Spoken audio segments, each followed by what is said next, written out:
Kui sa väga kardad, et sa teistele ei meeldi, siis ei olegi sul tegelikult võimalik elus midagi väga huvitavat teha. Hirm teiste arvamuse ees on inimloomuses sügavalt juurdunud. Juba esimestest eluaastatest alates õpime hindama ja kohanema teiste ootustega, sest sotsiaalne aktsepteerimine ja heakskiit on meie jaoks olnud ajalooliselt elulise tähtsusega. Kui see hirm muutub liiga tugevaks, hakkab see piirama meie elu ja valikuid. Kui sa kardad, et see teistele ei meeldi, siis ei julge sa võtta riske, mis võivad viia huvitavate ja väärtuslike kogemusteni. Üks peamisi põhjuseid, miks inimesed elus midagi väga huvitavat ei tee, on see, et nad püüavad kõigile meeldida. Kuid tõde on see, et kõigile meeldida on võimatu. Igal inimesel on oma maitse-eelistused, väärtushinnangud ja arusaamad, mis tähendab, et alati leidub keegi, kes ei pruugi sinu tegemisi heaks kiita. Kui sa keskendud ainult sellele, et pälvida teiste heakskiitu, siis võid sa kaotada omaenda tee ja unistused. Selle asemel, et püüda kõigile meeldida, on tähtis leida inimesed, kes aitavad sul leida ja järgida omaenda väärtusi ja huvisid. Mõtle näiteks paljudele kuulsatele inimestele ajaloos. Inimesed nagu Albert Einstein, Steve Jobs või Frida Kahlo ei oleks saavutanud seda, mida nad saavutasid, kui nad oleksid kartnud teiste arvamust. Nad kõik seisid silmitsi kriitika ja vastuseisuga, kuid nad järgisid oma sisemist kutsumust ja nägemust. Nende julge ja sageli ebakonventsionaalne lähenemine oma tööle ja elule tegi neist inspiratsiooniallikad miljonitele. Nad ei kartnud olla teistsugused ja just see andis neile võimaluse luua midagi erakordset.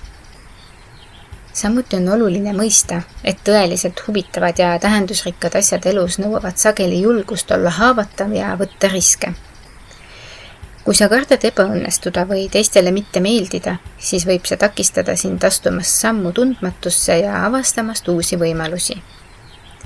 Olgu selleks siis uue ettevõtte loomine, kunsti loomine või uue keele õppimine.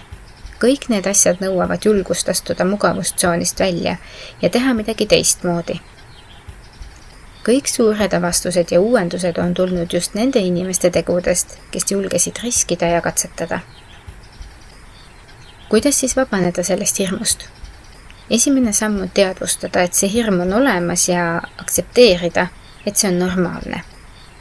Kõik kardavad vahel teiste arvamust, kuid oluline on mitte lasta sellel hirmul end halvata. Teine samm on keskenduda sellele, mis on sinu jaoks oluline.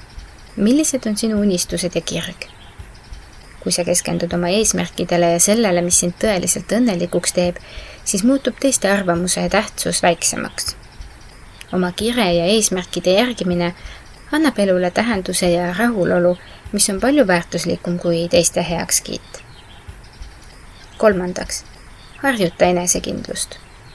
Väikesed sammud, nagu oma arvamuse avaldamine, enda eest seismine ja riskide võtmine, aitavad sul aja jooksul oma enesekindlust suurendada.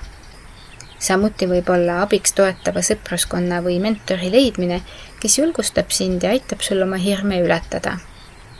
Enesekindlus ja toetus on olulised tööriistad, mis aitavad sul astuda julgeid samme ja saavutada oma eesmärke.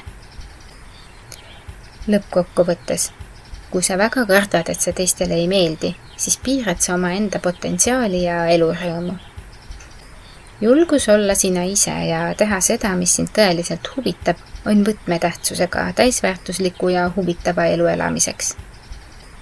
Ära lase hirmul takistada sind elamast elu, mis on täis põnevaid ja tähendusrikkaid kogemusi. Ainult siis, kui julged astuda tundmatusse ja järgida oma enda teed, saad kogeda elu tõelist ilu ja rikkust. Aitäh ja peatse kuulmiseni!